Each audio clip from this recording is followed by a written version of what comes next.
to approve the agenda as presented? Yes. Second. All in favor? Aye. Does anybody want to pull anything from the consent agenda this evening? Can I have a motion to approve the consent agenda? Yes. Second. All in favor? Aye.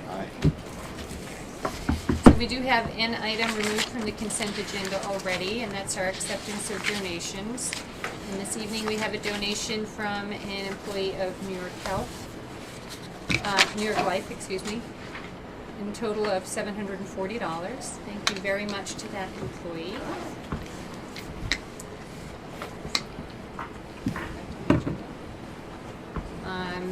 And next up we have a section for audience comments. To remind the public, the Hendrick-Hudson Board of Education welcomes public comment at this portion of the meeting.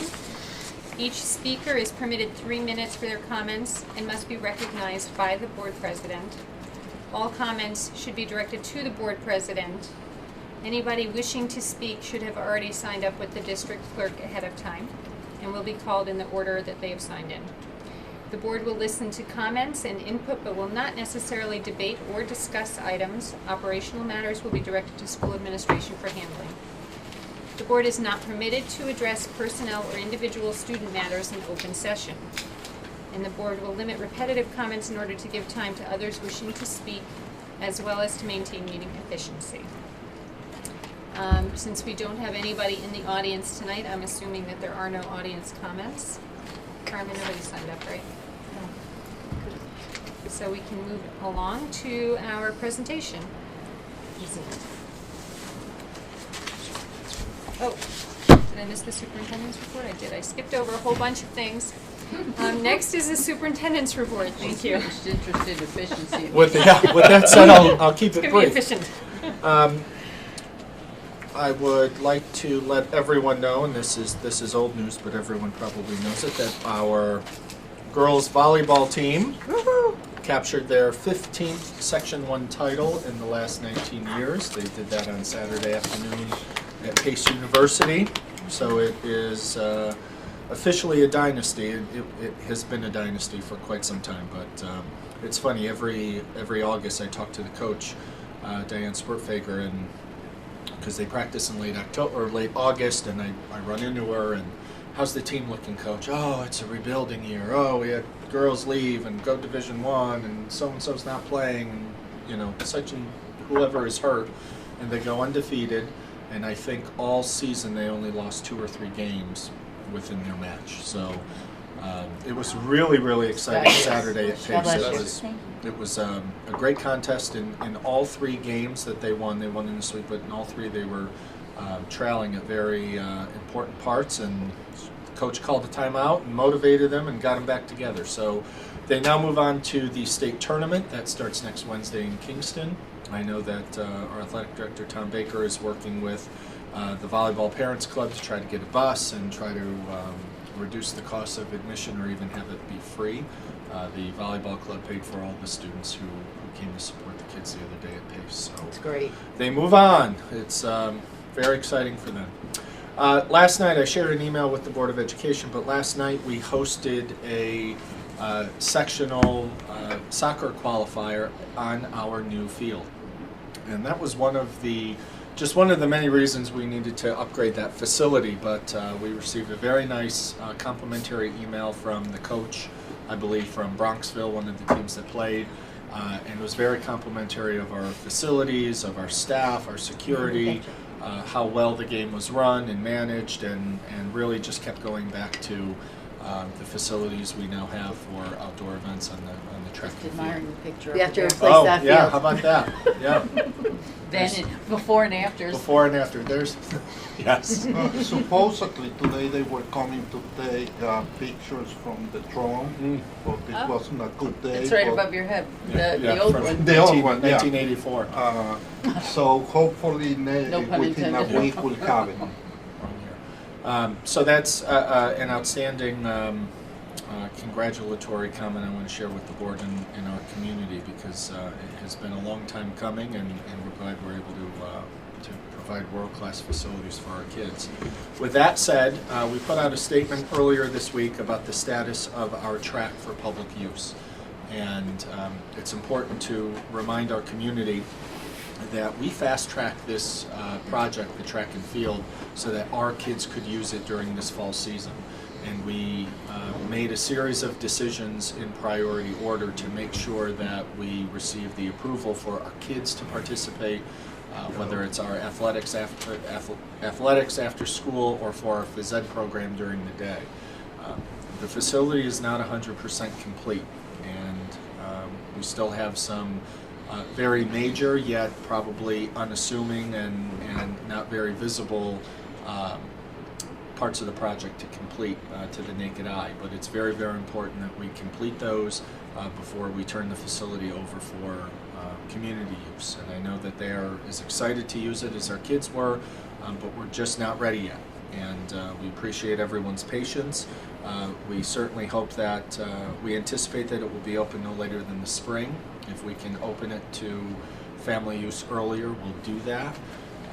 But it's important everyone understand that we're not ready to turn it over to the community between the time when school ends till 10 o'clock at night or 9 o'clock at night whenever we turn the lights off. And while certainly it is a facility we're proud of, we're just not there. It's that simple. We made decisions during the construction phase to speed up the process for kid use, and now we're buttoning up the rest of it, and that means we just can't turn it over to the public yet. And as soon as we can, or as soon as we have any updates, we'll let everyone know. And lastly, as crazy as this sounds, but in 4 weeks we will start our holiday concerts. So get ready, because you're going to hear jingle bells and other holiday sounds starting in early December. So we're working on getting that schedule out in a graphic so people can download that to their phones, and we'll have it on Facebook and the website. But our groups have been practicing since mid-September, and their first performance, at least elementary-wise, will be in just about 1 month. I think the first concert is Frank G, and that's on December 5th. So the last 2 months have gone by very, very quickly, and we'll be ringing in the new year before we know it. And I know Margaret and Lisa are going to share some things during their presentation, so I'll give them the night off. But if Laura wants to give any updates on her end of the shop, we'll give her the floor. A lot, but not a lot. Regular HR things are happening. We have some leave replacements, return to fill, day-to-day stuff. Technology, we're really looking at policies and procedures, working closely with our partner with EduTech to really tweak and create policies and procedures that maybe weren't in place. We were looking at cybersecurity. We had a chance to have some internal audits and, had some good suggestions. We're doing some really good things and some things we could improve upon. And, Margaret and Joe and I actually were on a call today with BOCES regarding a K-2 grant regarding coding and STEAM work that's happening in elementary schools. And Margaret and I, on Friday are going to visit another district that invited a lot of the neighboring schools to go look at their program. So we're kind of really looking into the curriculum work and working with librarians and what that looks like at the elementary levels and high schools for STEAM. So it's sort of a collaboration with curriculum and technology.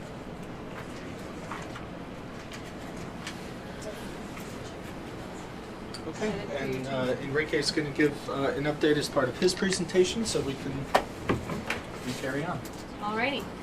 So next up are the board's committee reports. Why don't we just go around the table and see who has. Corey, you want to start? So we had policy committee, and we had 2 policies that we discussed. We've got one that we're presenting tonight. The other one was more operational in nature, and we just need a lot more data behind that before we can consider it again. So it's just this one, which Lisa, you want to talk about a little bit? Sure. Actually, we'll talk about that when we read it. Yeah? Yeah. Okay, Let's do the so should I just go do ahead the and read? committee- No, let's do the committee reports first, because the policy reading's next on our agenda. Okay. And then we'll come back to you and have you read it. Okay. And it- The whole Sorry, I'm thing. rushing. Explain it. I'm trying Okay. to move it along, move it along. Technology, I participated in the technology committee, which I think Laura kind of just covered what's going on with that. But that was a good group of people pulling together.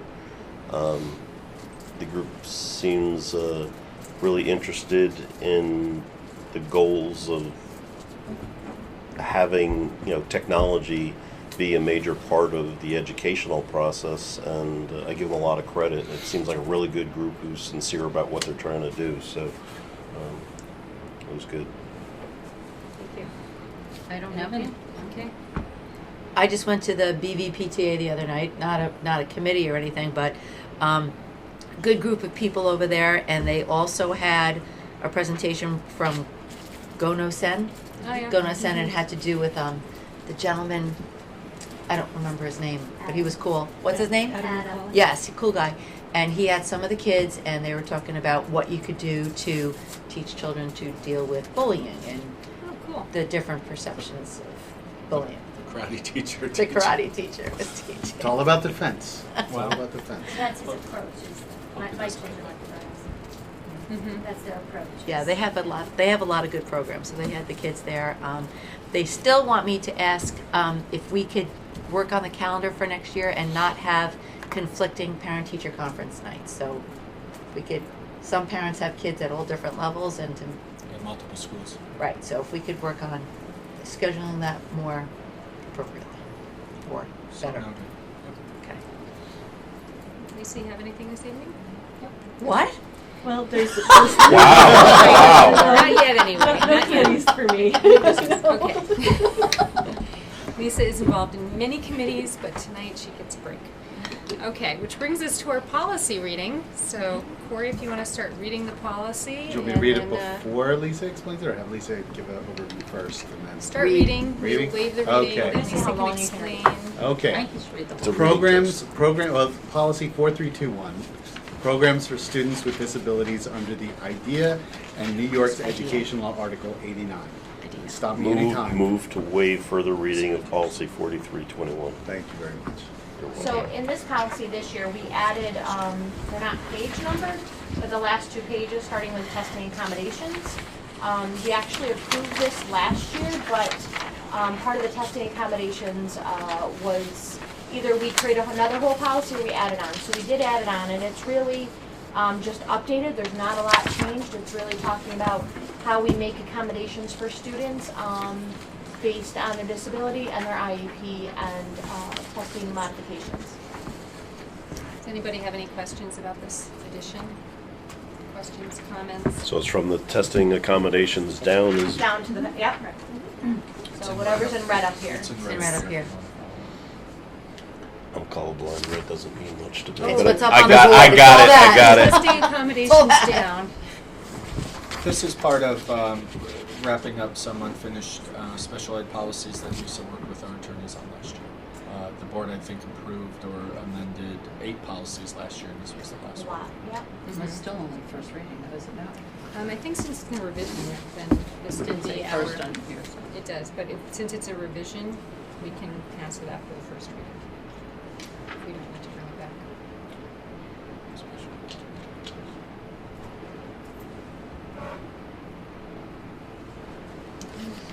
Nobody's Is this questions? additional language, is this boilerplate from anywhere, or? It's boilerplate from our lawyers, but basically, it's the same thing that we pull from the regs. It's right from the regs. The lawyer pulls it from the regs and adds it in where we need to add it. So it was something that we had, and I don't even think it was even included in the board policy. 10 years Correct. ago is when it was. Correct. And so when we went through it, I said, oh, we're missing one. So they just said it's better to add it in this than to add another policy. Because it'd be a whole nother number under 4231 point. This So- is essentially just formalizing what you already do Exactly. anyway. I mean, Mhm. looking at this, these are all things that are The, in process. our corporate counsel, our attorneys Keenan Bean, last year in the summer of 2018 brought on a new attorney with a very specific focus on special education. So she was the one that Lisa and her team worked with on all of the revisions, including this. And I think this would be my last revision under special ed policies. I think we're all The only caught thing up. I have left to do now would be the nursing piece of it, which is very tedious right now. Okay. Can I have a motion to approve policy 4321 as revised? So moved. All in favor? Aye. Any opposed? Okay, so now that brings us to our presentation and discussion. I'm so excited about it, I wanted to jump ahead before, but now we're here. So Margaret and Lisa are going to lead us through this presentation. This is a presentation about our district assessment portfolio. A lot of conversation, a lot of political winds that shift when we talk about New York State assessments and grade level assessments and what those measure and what they don't. And you have heard many presentations over the last couple of years about benchmark assessments or iReady or different assessments that that teachers give or that special educators give. So this is sort of giving you a 30,000-foot view of how do we measure student growth over time, what do we do with that information, and how those data sets help inform us about student achievement. So I'll turn it over to Margaret and Lisa, and I think I'm going to get out of the way here, so I'm sitting in front of them. So a district always looks internally to answer that very first question, which was made famous by Dufour many years ago. How will we know that they have learned what we taught? And we know we have to answer to the Regents program and the New York State 3-8 testing, but it's up to us, and actually the state even tells us it's up to you, to internally maintain a system that can be put up against our assessments and say, yes, this child is in need of help, or no, that day was a bad day, or the kid just didn't care about the performance on that test.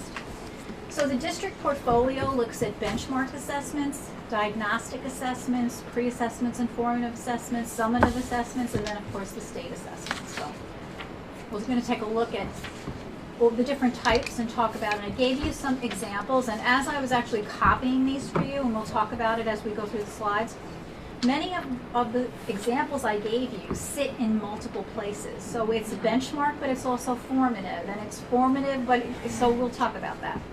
So benchmark and diagnostic assessments. Benchmark assessments are administered to all of our students at predetermined times, usually in this district, September, October, January, and then May into June. Some of that is required through RTI, so the universal screener, which is iReady, is a requirement for every district to have. We have to have iReady. Some districts use STAR or NWA maps. These assessments measure student progress against standards for the grade or the course at that time of the year. So it's a stopping point to say, how is Lisa doing? Lisa's doing very well compared to where the rest of third grade is in September, or the rest of third grade is in January. Diagnostic assessments drill a little bit deeper through some surface level misconceptions to figure out where specifically should I be teaching. So I listed for you some of our benchmarks/diagnostics. Many of these names you've already heard us mention. iReady does both ELA and math. Our teachers K-8 use the Fmp Benchmark Assessments, which is a reading measure. The FAR and the FAM are acronyms which we love in education for the Pfeiffer Assessment of Reading and the Pfeiffer Assessment of Math. It's a more specific drill down into those two areas to break out where the struggle sits. Key Math is also a math assessment that does similar things. That's used right now at the middle school, but not at elementary. The high school teams and their departments have created content level benchmarks. So the English department has benchmarks that they administer fall, winter, spring, the math department, etc. Those were designed by the team of teachers. Reading inventories, and I say that because even though the benchmark assessment could be considered a reading inventory, I know at the high school level, Melanie St. Pierre, who's the reading teacher up there, uses a lot of things, Bader, QRI, ARI, with her kids, based on where she thinks they're at and what she's trying to measure. And then this year, when we added the 3 AIS math people at elementary, they spent the summer creating what we're calling skills assessments. So the students in second grade in September took a math assessment that looked back at the first grade learning and said to the second grade teacher, Lisa remembered everything she was taught in first grade, or here are some areas where Lisa is still confused based on the first grade skills. What that allows the teachers to do is right at the beginning to try to fill that gap before they move on to new information. So that's really what a benchmark or a diagnostic assessment does. It helps us drill down and figure out where we see points of trouble, and then it's up to us to figure out what the instructional plan is that follows on. Can we talk a little bit more about the FAR and the FAM? Go right ahead. So the FAR and the FAM we brought on last year. So this is a brand new test that's out there. And what the state said is now you can start talking about dyslexia and dysgraphia. We can't diagnose. However, we can start talking about it. Before it's been a no-no, you weren't able to talk about it. So we will get these kids that have IQs of 108, 109, but they're not reading and we can't figure it out. So last year, Margaret and I sat down and I said, listen, there's these 2 new assessments. We can use them this way and only psychologists do them, or we have a psychologist train our reading teachers and train our math teachers on how to utilize them. And it's interesting because we talked about a kid yesterday, and when you look at his testing data and then you look at the FAR, this FAR is so much more in depth than the typical WISC or the WIAT that we would do for a full assessment for a special education classification. So we were able to really pull a lot more data, which then leads our instruction for math and or reading for AIS. So there now is a new one coming out. It's called the FAW, the Pfeiffer Assessment of Writing, and we were just talking about it and how we could utilize that. Is it something we may purchase? Maybe. Is it something we'll train teachers or just our psychologists? It depends. We have to look at the test. It's brand new. But we are one of the first districts that have brought the FAR and the FAM in to utilize with all of our kids, just not special ed kids. Know that as we move through the slides, some of us may be saying, oh my gosh, how much assessment are we doing? But they're for different reasons. And the other thing we need to remember is that probably about 15 years ago, when RTI became a big conversation in this state, it was already being used out west. We really were guided by the state to say that no one testing point should require remediation or remove a student from remediation. That we were to build a system where we could look at 3 or 4 data points and then say, does Lisa need help, or is it just this one piece that shows weakness? It gives you a broader picture of the student and where the need for remediation sits. Sometimes that remediation can occur in the classroom, but sometimes a specialist is needed to step in addition to the classroom instruction. So before we go to this, before we talk about the formative assessment slide, I'd like you to look at the packet I handed out. On the first page under benchmark sample, you're going to see what we call the Fmp Benchmark Assessment. So this is an assessment for reading. And on the first page, this is just the cover sheet that the teacher will score when the student has completed their assessment. But if you turn over, you can see that you see text printed. That's the text that the child is reading. In the child's hand is a book. This is just the text that the teacher has. So the purpose of doing this first part of the test is to assess oral fluency and oral accuracy. And you'll notice that there are some places where the student made mistakes. The teacher writes above the printed word the word that the student said. That is critically important because I need to know what the error was in order to understand where and how and remediate. You'll also notice that off to the right, the teacher has made some funny symbols, MSV, some are circled, and again, the teacher is analyzing the error, figuring out whether I use meaning, syntax, or a visual cue to make the mistake, and in some cases, what I used to fix the mistake. This is critical teaching, especially with our young children, in terms of fixing some of the early on decoding issues. So if you continue on, you'll see on the next page, the teacher comes to a total and looks down at the column, and what that tells the teacher is, in those 3 really critical cueing systems for reading, we don't think about it because we're all fluent readers as adults. Which is the area that I need to step in and bolster up for that reader? Because they should be using the 3 cueing systems interchangeably, just the way you and I do without thinking about it. Okay, the other piece, as I said, is fluency. So while the student is reading about 150 words aloud, the teacher can either actually physically time the student with a timer that actually comes with the kit, or the teacher can say, did the student read like a robot, Or did the student read so fast because he thought it faster was better? And they measure that fluency on the scale that you see there. So we can teach into accuracy and decoding. We can teach into fluency and intonation through this tool. And the last thing we do is what we call a comprehension check.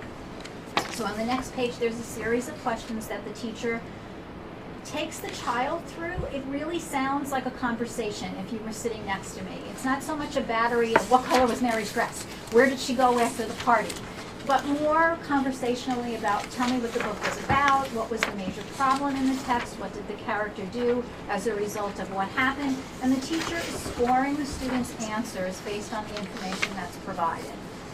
In this particular assessment, we look at 3 levels of comprehension. Within the text, which is a very literal understanding, kind of like story map skills, where did the story take place, who are the main characters.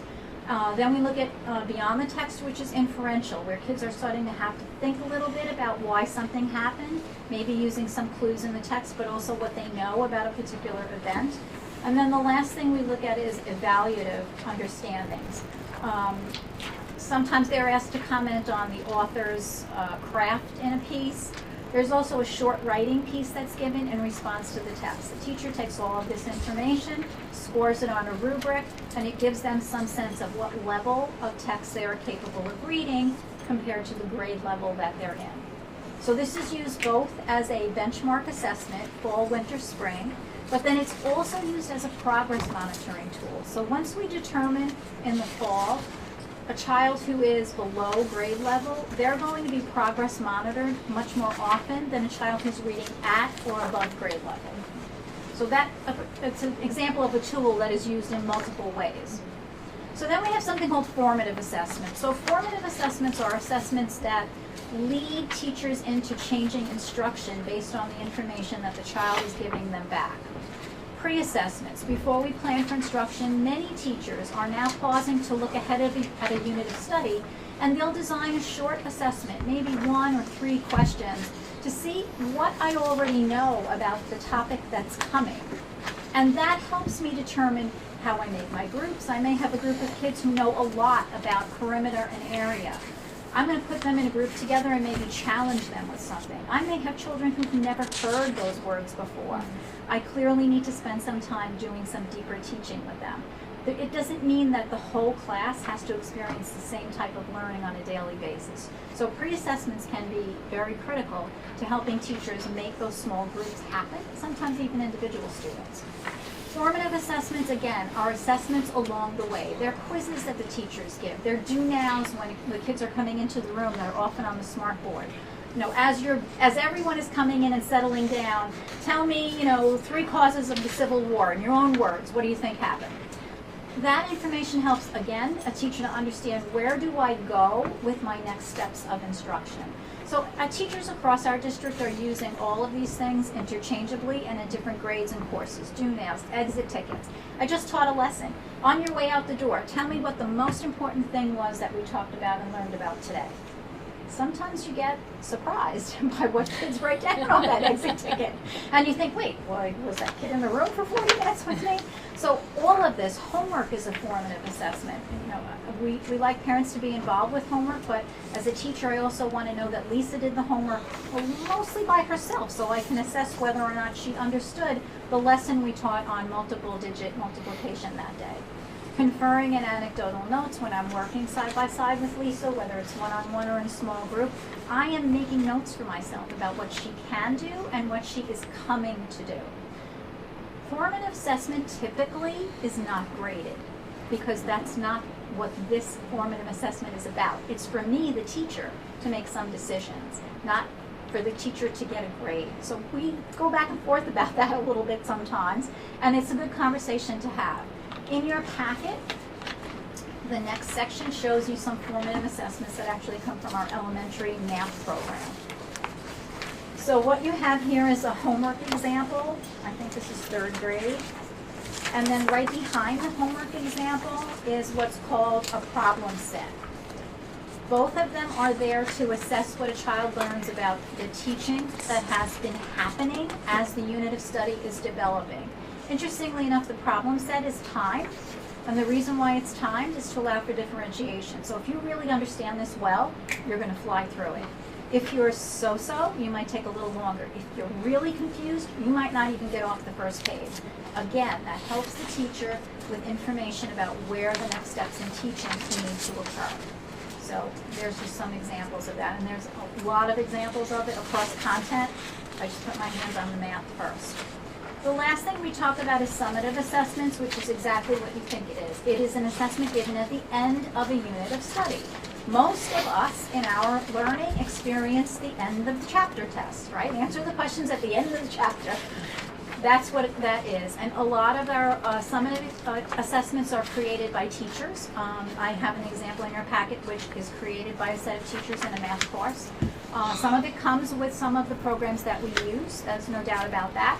We see a lot of teachers now working together in groups to tweak some of the summative assessments and make them more meaningful, give kids more opportunities to write, not just to circle an answer or match one word to another word, but to actually, in their own words, explain their thinking.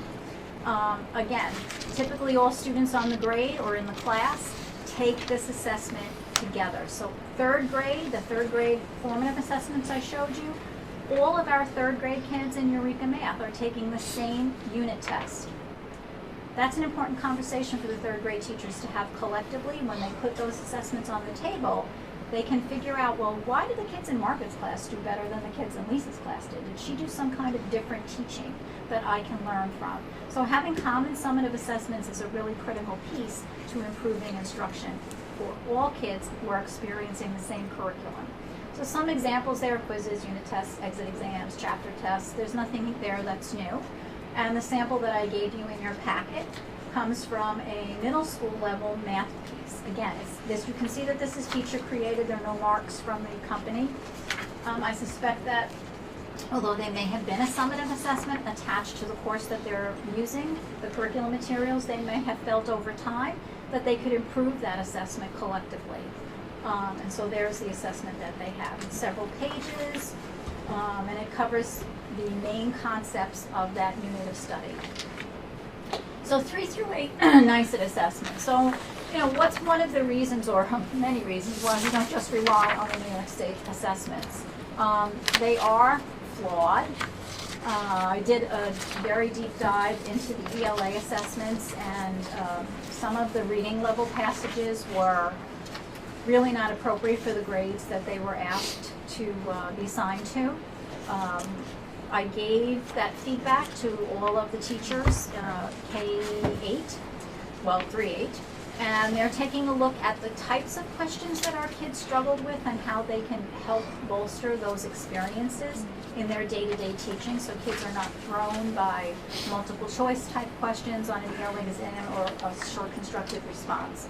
So we're working on that. The other thing that we need to think about also is, and I don't know if it's on this slide, or I know Joe added some information here. We have in the district about a 28% opt-out rate as an average across the grade levels.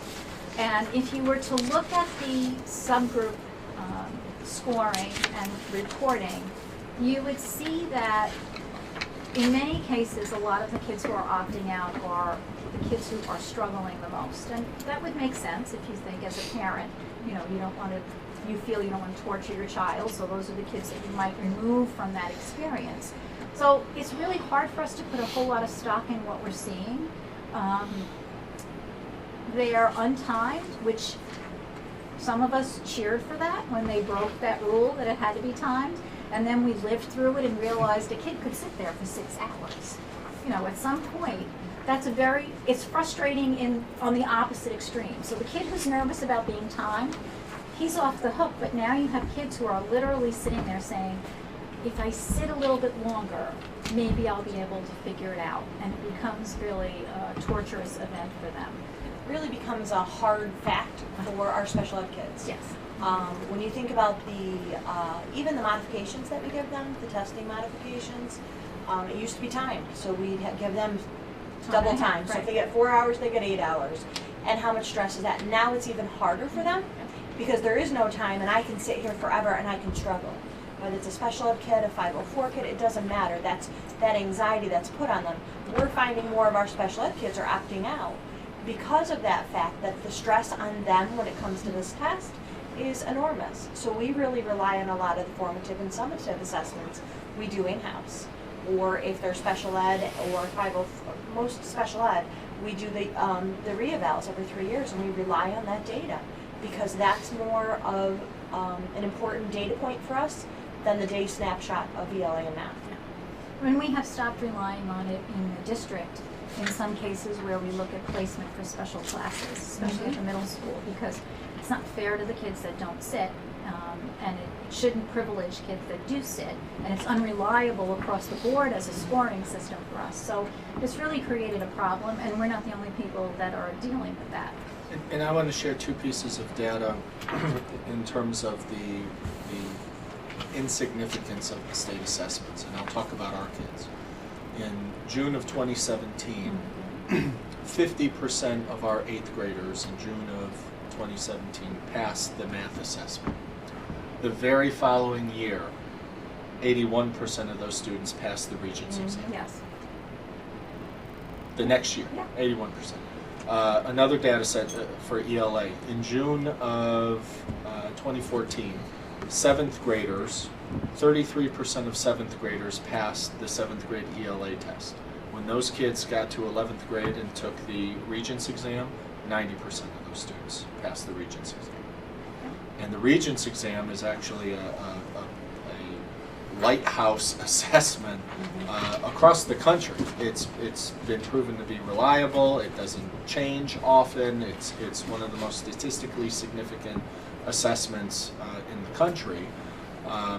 And now the Board of Regents is determining whether or not we have too many assessments or at the high school level, or we're too reliant on them. But this has been a conversation, not only our school district, but school districts in this entire region. Advocacy groups have taken on, and the previous 2 slides are basically those talking points.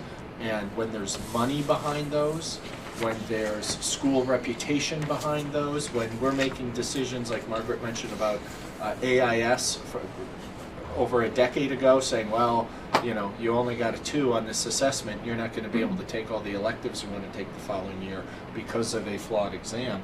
That's why this district, along with others, have created their own assessment portfolio to make sure we understand where kids are, multiple measures, and can make course adjustments. And the state actually, like as I said, provides you with that guidance. This should not be the marker that puts a kid in AIS. The district has to have a local assessment system that can either deny the result or affirm the result, and then you may make your decision appropriately. I think too, if you look, you know, and Joe and I looked a little bit deeper at the item analysis, when you have questions where 40% of the state got the question wrong, what does that tell you about the question? You know, and then we have passages that are way above grade level. You know, I was a classroom teacher at elementary. I have no problem with you assessing my children. Just assess them appropriately. Now, don't ask a 4th grader to read a 10th grade passage and then say, oh, well, you didn't get that. So there are issues there. That being said, I do think we have a very robust local system. I think that our teachers are always reflecting on that system and how we can improve it, how we can find things, as Lisa spoke to, that will give us more information about a kid so that we make sure that the support we're giving is targeted to the area where the kid is actually struggling.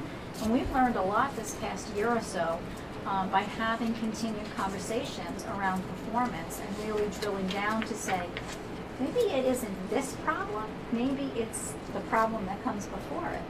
And we've had a lot of conversations about executive functioning. Tremendous. And that has been huge for us, having these conversations. And we're finding that we're putting kids in AIS because they're lacking skills, but they're lacking executive functioning skills. AIS math or AIS reading is not going to help you. Define some executive functions. They don't know how to plan. So they don't know how to get from point A to point B, and that might be setting up a math problem. It might be reading from left to right. I mean, there's so many things that are out there. So and I'm kind of segueing a little because this year in the high school we opened an executive functioning class for 9th graders. Certain 9th graders were targeted and recommended by the 8th grade teachers.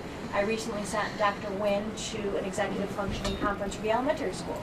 So that's going to be our next thing, is to roll out executive functioning for the elementary school and target those 4th and 5th graders, and then move them to middle school and do the same thing, because the more we can help them figure out how to plan, how to execute, how to finish something, how to time management. How to be present. It's so huge, how to focus. And Dr. Nguyen came back and she goes, oh my gosh, I'm so excited, I got to tell you about all this. So I've met with her the last 2 days, and I know more about executive functioning than I've ever known before. And it's good stuff, but it's stuff that you think is common sense in our world. Like, we knew how to do that. Kids now don't know how to do that. They lead Why a is very that? different lifestyle, and we're seeing more and more kids, and I don't want to use the word stressed, but I don't know what It the right is. word is. It is. Scattered, and I'm not sure what the, what's behind it, but I met with someone today, and we were talking about this child's performance, and I said, they have to be ready to learn. They have to be able to take in the instruction. It doesn't matter. You could be the greatest teacher on the planet, but if I have blockers that are making this inaccessible to me, if I can't focus, if I'm hungry, if I'm angry, I can't take in that instruction. So there may come a time when AIS reading is the right move for that student, but until I resolve the other issues, all of that help is meaningless, because it's hitting like a force field that the kid has put up unknowingly. Most of our kids are not sitting there presenting this way just to annoy a teacher. They can't help themselves. I think So, your question, you know, Carol, is that's- why? Why Yeah, is that? yeah. I'm seeing more and more kids attached to the phones, attached to the Yeah. tablets, attached to a TV, attached to something, and they're not learning. So I don't know about you, but when my kids were little, they were outside, they were figuring Right. things out, they were in the mud, they were in the dirt, they were rolling around and catching fish. Why does the fish do this? Yeah. What does the hook do? Things like that. You're not seeing that with kids. And I'm not saying just here, it's across the nation. And more people are talking about executive functioning. And the executive functioning piece, to be ready and present Present. to receive instruction, is on the learning side of the teacher. On the behavioral side, we have been dealing with this with DBT, and you've heard presentations from our social workers and psychologists of how do we teach kids skills to regulate themselves before their behavior, their overt behavior, is dysregulated. Here we're You're right. talking about very quiet, internal, covert educational behavior. So the philosophy is the same. It's how do we teach the skills to be ready to learn? It's a different ballgame. And we're finding it younger and younger. And that's the thing that we were talking about. And I was in a Scary. team meeting yesterday, It is very and scary. it's scary when I'm thinking about these 5 and 6-year-olds coming in, and I'm looking at them going, we have a lot of work to do. And then I look at our 13 and 14-year-olds saying, oh my goodness, we have a lot of work to do. Do they mirror? They don't mirror, but it's the same exact issue, executive functioning. How do I plan? Really, how do I become present to learn and to take in what you want to provide for me? We've already done some, I guess, what we used to call learning style changes in our classrooms. A lot of teachers, as you all know, are experimenting with movable furniture and yoga balls and opportunities for kids who, when we were kids, was just a kid who couldn't sit still. So, years ago in classrooms, that was a problem if you couldn't sit still. You were likely the kid in trouble because you couldn't sit still. You couldn't stay in your seat. Teachers now are learning to be more flexible about that. If I can focus by standing in the back of the room and I'm not bothering anybody, then why not make that accommodation? So we are playing with some of those things to allow kids to kind of be Flexible. who they are and yet still take the learning in. Can we allow, we were just talking about this in an elementary classroom, can we allow kids to eat and drink while they're learning? Why does snack time only have to happen at 10:15? Maybe I'm hungry at 20 minutes to 10. And when I'm hungry, I'm going to misbehave because I'm dysregulated. So just the way as teachers we often have a drink on our desk and we'll reach for it, would it be okay to allow kids to have a bottle of water on their desk and maybe a few crackers or something? So we are, I think, doing a nice job of beginning to talk to each other about in what ways can we as teachers accommodate through learning environment kids who are different learners and not necessarily the learner that we might have experienced 10 years ago. We're using our OT and PTs in different ways now. So a teacher will call me and Lisa, I'd really like some flexible stuff. That's great. Have you talked to Jess and Diana? And we have them go into the classrooms, look at the kids, just to see what's happening. So we have purchased standing desks from kindergarten to high school. We have purchased bouncy yoga balls. We purchased things that I don't know if I could sit on. It's just literally a stool on a stick.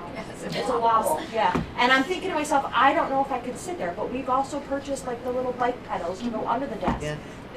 Bands that go around your chair that you can like move your feet, and it's like a exercise band. So we have really started saying, okay, how do we get to the whole child? Because you can't get to that child until they're ready to learn. And how do we do that? And it's not by increasing the remedial services. It's really getting to what is the root of happening with them. I mean, a very old-fashioned move that districts made a long, long time ago was recognizing that kids who come to school hungry are not ready to learn. So they put breakfast in schools. And for outside people who don't work with kids that way, it was like, well, why do we need to have breakfast in schools? Because when I'm hungry, I'm not listening to you. I'm so focused on the fact that I need something to eat. I cannot be ready to take in the learning. But if my stomach is full and I feel good about myself, then I'm ready. I'm open, I'm accessible, teach me. So, you know, there's some flexibility that we're putting in place, and I think actually people are excited about some of the changes that they're making in their classrooms in order to be able to accommodate some of the different issues that we're seeing in a way, again, of addressing the whole child. Interesting. Thank you. I have one question just about the assessments. It seems like it's very focused on reading and math. Are there any other assessments for like arts and History. Yes, there are in their own. It was just easy for me to grab those, but Okay, yes, those they are just do examples. in their own coursework. They have the same sort of, I would say, self-imposed requirements, because as good teachers, they want to know, you know, did this child learn what we did? How much of, you know, how much of an understanding or perspective do they have? So they might give something short and quick for kids to do to get a feel for who already owns that skill and who I need to teach it to. It might be a So I would say time, yes. time drawing. It may be, Yeah, there's absolutely. all kinds of little things that they do. It's not, as like Margaret said, easily accessible. Right, yeah. Okay. They're all very proud of their own areas, so they strive to make sure that they have the information they need, not just for them to feel good about it, but for the kids to be successful. So. Does anybody else have questions, comments? Thank you. Thank you very Thank much. you. That was a really good comprehensive look at assessments. I don't think anybody's explained it to me in quite so stepwise a fashion, and bringing it all together really helps.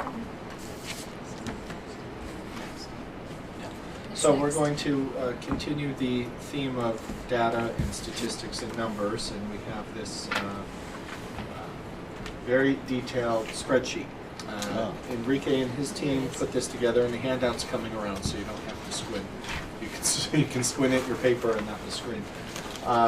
This is our about a 12-year projection, financial projection. Enrique has been doing this for quite some time, and as an effort to gauge revenues and expenses, and of course taxes, and where the revenues come from, all those sort of things.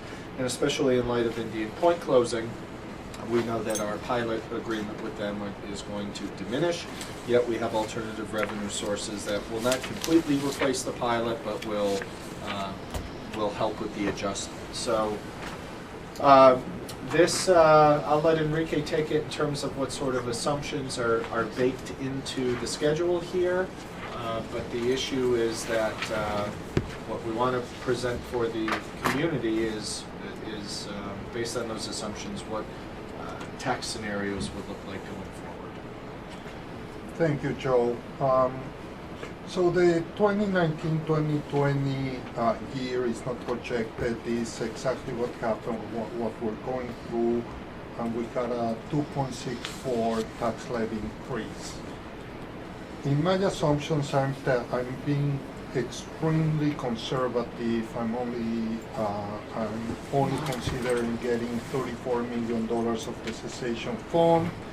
I'm only considering an increase of about $2 million from state aid from the loss of 24. So I think that we should get more, but that will depend on the state. For the next year, the 2020-21 and going forward, I'm expecting a 2% increase. So you know, for example, we just got the TRS number, and TRS is going up 15% from last year. That means around $350,000 for us. That's almost 3/4 of a point of our tax levy, just there. But the important thing, as you can see, is if you go to the tax rate increases, if you take into account that the state allows to have a 2% tax rate increase every year, over 12 years, that means 24%, and here we're talking about 63. We're talking about a 40% increase more to compensate from Indian Point. What I'm trying to do here also is not to have any year of double-digit increases.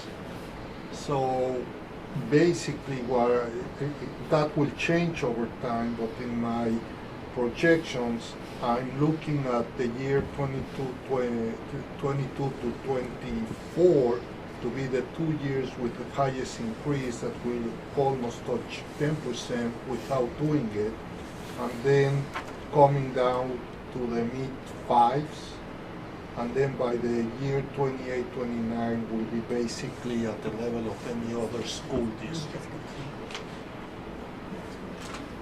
But even at that point, we're still either on par or below neighboring school districts.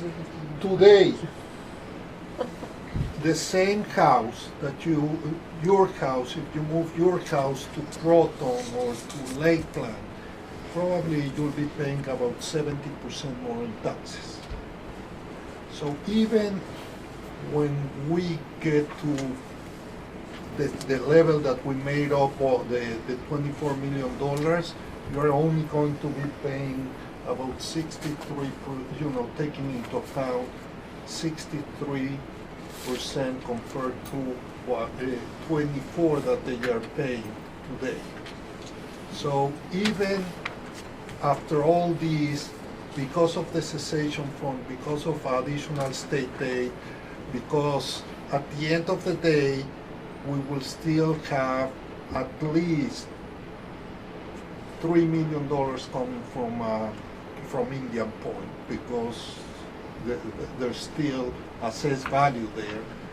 You will be paying less. I mean, I don't know any, but definitely less than Croton and less than Lakeland. I never did the calculation for Peekskill, but we're still going to be way below. I'm also taking into account that obviously we're going to use all the fund balance that we've been putting aside over the last 3 years, and at one point today we have $7.9 million. At one point we're going to be down to $20,000. So I don't think the board and I will want to get to that point, but it will depend on the years going forward. But at least just assuming that our regular increases, like any other school district, are going to be 2% every year, I think that we're going to be in a very good shape, given the fact that we're losing 40%, about 40% of our revenues within 3 years. So what would the cost, so what would the differential have been had we done nothing, had the administration done nothing? What would these numbers have looked Oh like? no, that's compared what to it is. If we do nothing, absolutely. This is with no I'm saying cost. I'm saying without cessation fund, I'll without all the I'll tell things you. that you've done.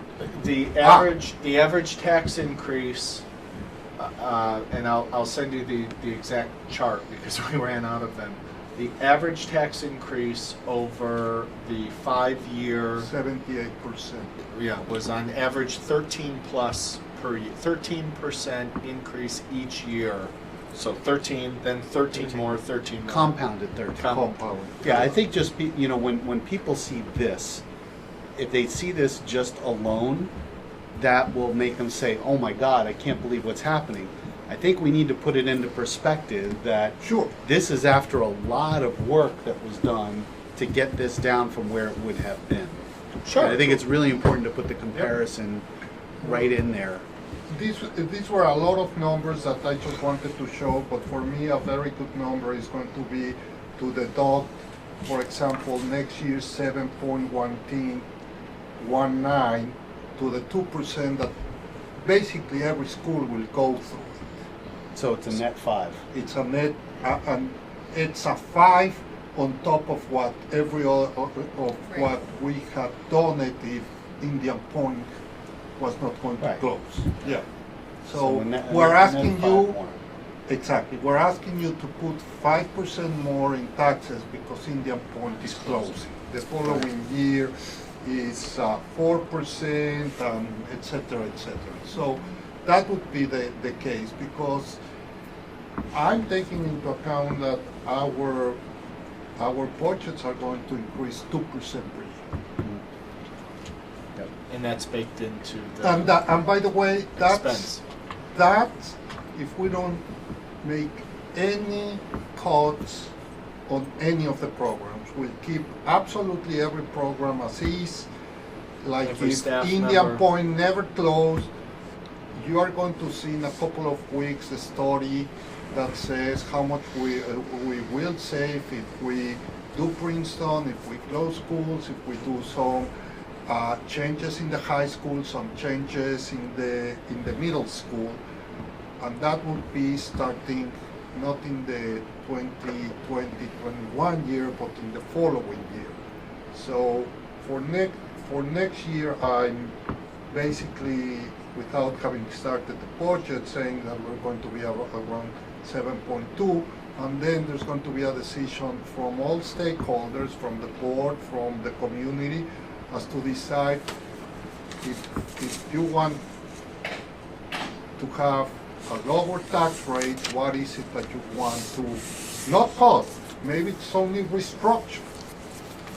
Because in some of the cases we're talking about restructuring programs that obviously if we haven't done it, it's because we believe this is the best way to teach the kids.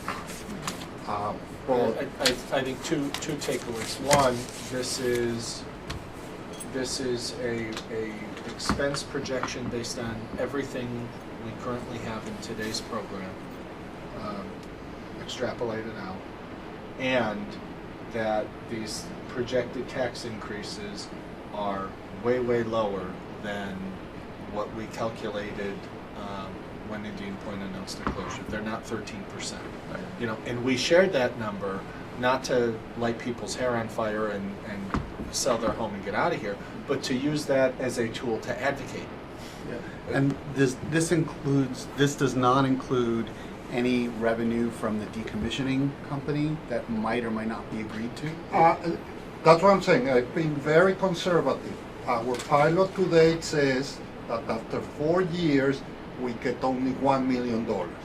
I just put that $1 million because Okay. I like that. We don't know how that's going to end, though. And I prefer, and I don't want to tell you, oh, you know, don't worry, we can do everything because they are going to add $4 million, and then suddenly the $4 million are not there. So that pilot is inclusive of other pilots too. It's not just the Indian Point, because there's one line item Oh, for yeah, pilots. it's- You're saying we have 1 million, four but I see pilots. We have 5. more than one pilot. That's what I was Yes, asking. yes, we have 4 pilots. Okay, I just want to be clear, like if this is going to be public record and people are going to see this, I think they need to understand what's in each line item Yes. and what it means. And that Yeah. pilot is not just the Indian Point Right. pilot. The cessation fund is what we know right now. This does not include any revenue related to the decommissioning company that may or may not be agreed to in the future. So it's not, this is not the final picture. Correct. Again, The other- the final, this change from the one Joe sent you last week, Yeah. because on Friday I got the new TRS, so I told Joe, you know what, let me update it for today. So this is a constant change. Every year it's going to change. Maybe with our advocacy, they can start paying us more state aid before the 2 years that it's supposed to happen. But this is as we know it, that will happen. In December, our December 18th board meeting, we're going to have George Oros come. George Oros is the economic development consultant who works both for the town of Cortland and the Chamber of Commerce. So he's been tasked with how do we create more business opportunities within the town and within the chamber, but specifically within our school district, because if we take vacant property and create businesses, industry, or residential, we'll receive tax revenue from that, and that will change all of this to the better. It will knock down these projected tax increase numbers. And also peak scale, you can talk about peak scale, that John de Benedict has talked the other board meeting. We've been talking to the town or to the city of Peekskill. It looks like everything, or most of it, is in our district. So there's a potential for There's a development potential in the city, development. but is on our northwest corner of the district, and it's in discussion phase, but That can be $300,000-$400,000 a year in Flipping. new revenue. But there also is additional expense too, because they might have children. Well, it depends what it is. If it's It residential, really yes. depends. If it's commercial, no. Okay. And if it's residential and we have the fixed cost and we don't need to add to the fixed cost because that really depends. But usually you win on any development, unless it's obviously. Which goes back to the conversation we had about trying to talk to Entergy or Indian Point a year ago about determining how much of the 240-acre campus do they need for decommissioning, and now we get it. When we were asking them to give us ideas or make decisions, they were negotiating the sale of the property to Holtec, to the decommissioning company. That will be the group that we talk to when they submit their decommissioning plans. And we didn't know this at the time. We've learned a lot about nuclear power, but when they submit their decommissioning plans, it needs to be approved by the state and federal government, and in those plans will be the footprint that they need to decommission. There is there's property that could be developed that right now is part of the Indian Point campus that does not need to be for decommissioning. So, we have the state ready to provide incentives, but the actual transfer has to happen in 16 months, and then that will be more legitimate conversation. But any sort of development in our school district will create tax revenue, which will drive the burden of taxpayers down because it will be new revenue. Yeah. That's not reflected here. Great.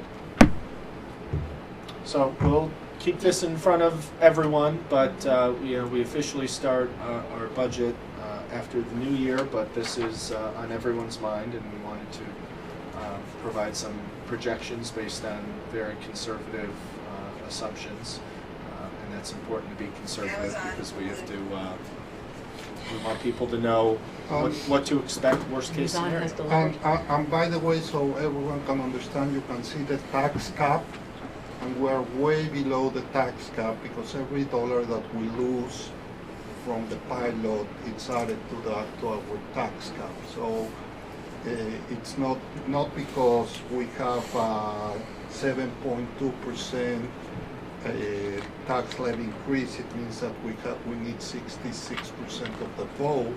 We only need 50 plus 1. So in every year we're going to be way below, in the millions below the tax cap.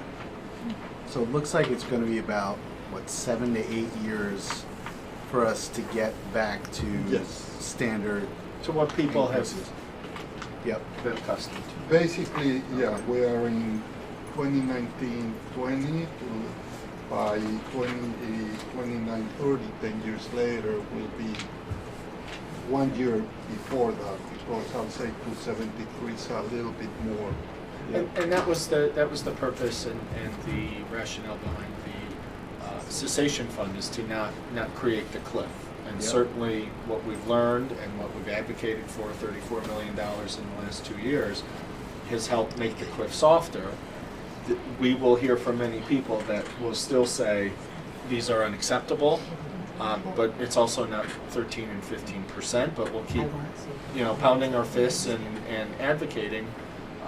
But, the deal, I try to say this to groups in the community as politely as possible, but the deal is up. Right. The ride's over. There's there's a consequence to the plant shutting down, and the consequence is that burden gets shifted. Our goal is to reduce that burden on our residents, but it's also not entirely in our control. Yeah. The sales tax number that's up there, that's the Westchester County sales tax that The addition is the 400,000. That's in the only place that I told Joe I was going to be a little bit more aggressive, because in I think 2 or 3 years it has to be renewed, right? It has to be renewed. So, but I said, it won't change more. I just don't want to see it coming down and up again. So I'll just keep it. Yes, but that's. And they did announce county taxes would be a little lower. I think that gets funneled through the town. Is that right? They said something about county real estate taxes were going to be lower because of all this new revenue from the sales tax.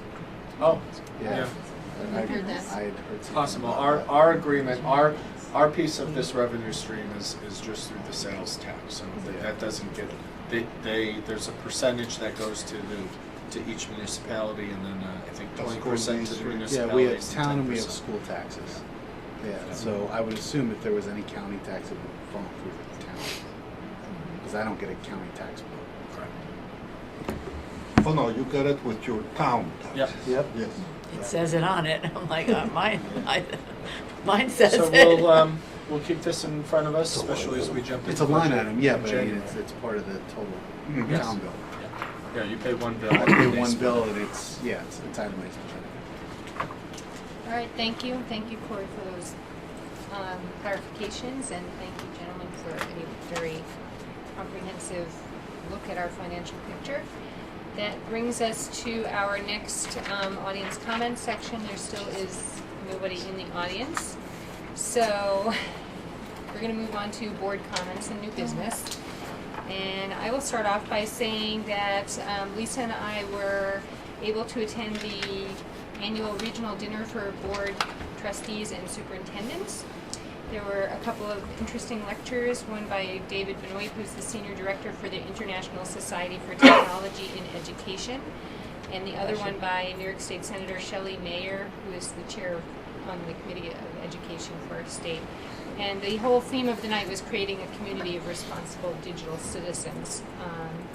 Found both lectures very interesting, and it was really a lot of fun to be able to meet some of our fellow trustees and superintendents from the other schools and chit chat and be a little social.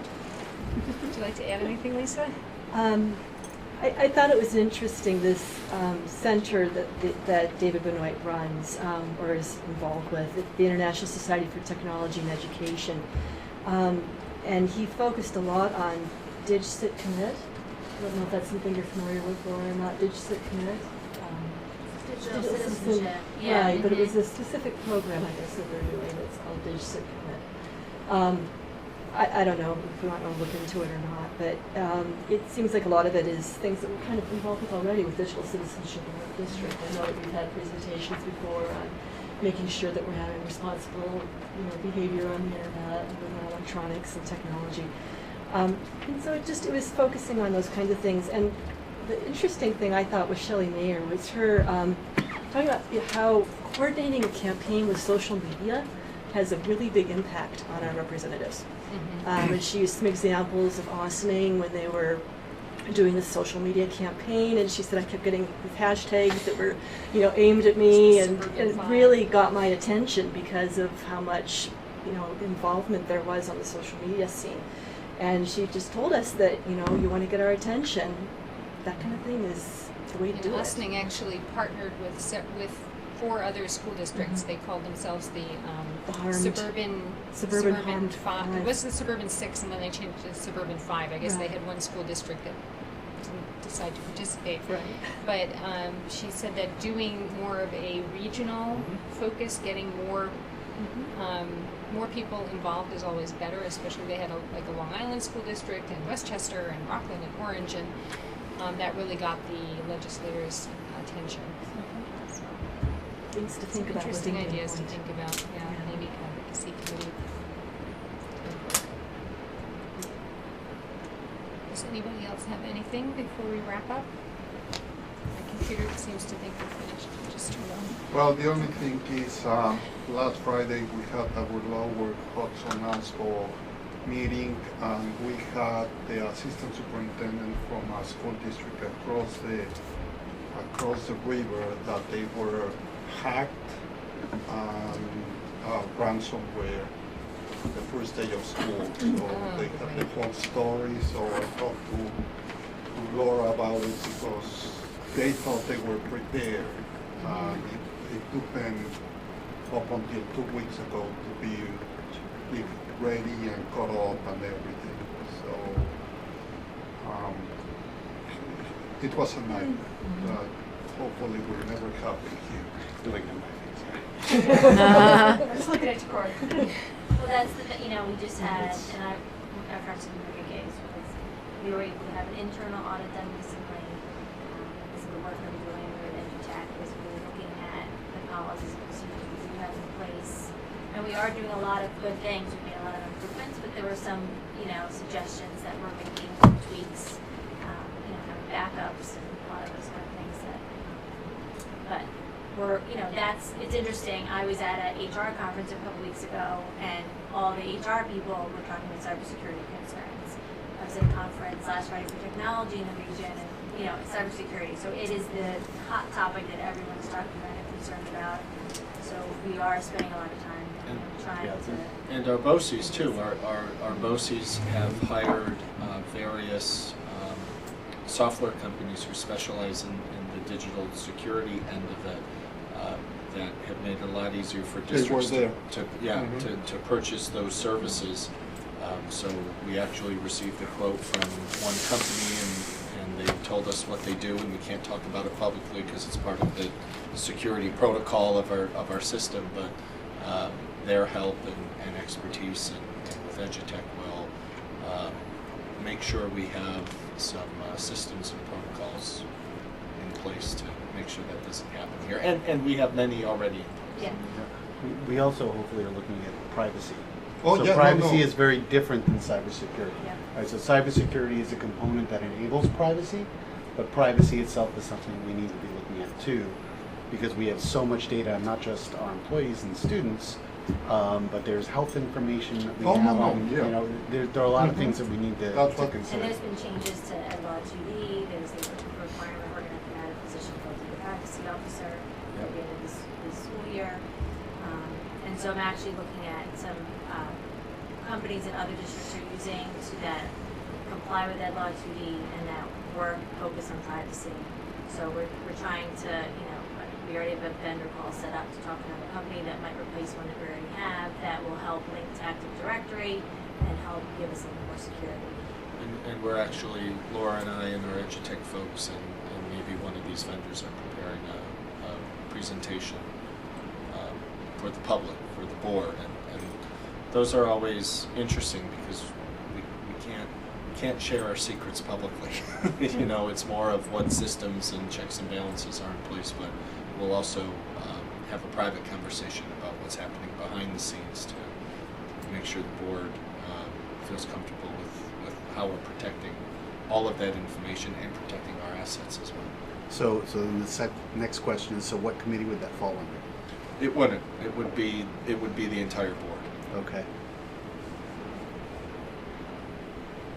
All right. On the insurance side, we have, we're very well protected and everything. Actually, one of my questions to him was, when you saw the ransomware, were you willing to pay or not? And they said, no, we just disconnected all our servers. And the question there was, maybe you spent a lot more than what the ransom was. That board Well, decided, hold up, well, everyone is different. And the answer was, my board decided we're not paying ransom, period. Right. But it was a decision that had to be made within 4 hours. But the problem is when you disconnect them, if they've already got the ransomware on the machines, it's a time bomb, so they don't necessarily have to That's be what I'm saying. connected That's too much to the internet. technology right? for Like, me. it's- But It, that's it what almost doesn't matter. Like what they did probably wasn't necessary. No, what they said was, I asked the question, did you hear the ransom? And they said, we disconnected, so we didn't even know how much they were asking. Again, You never, you don't pay it because if they're gonna do it, they're gonna. Because once you pay, then they ask for more. exactly, So it that's what I'm doesn't- saying. It was very interesting. This is Woodbury, Monroe, Right. and Those one are of the the news. biggest problems they had was transportation, and probably some older people in the board remember Dawn, our prior transportation director. She's good. She's there. So we'll bring an update Yeah, to so, the board, a public and a not so public. and the security people. Yep. Yep. Anybody else have any new business before we wrap up? Our next meeting will be next Wednesday, the 13th. This meeting was shifted due to a weather-related problem. No, it wasn't a weather-related problem.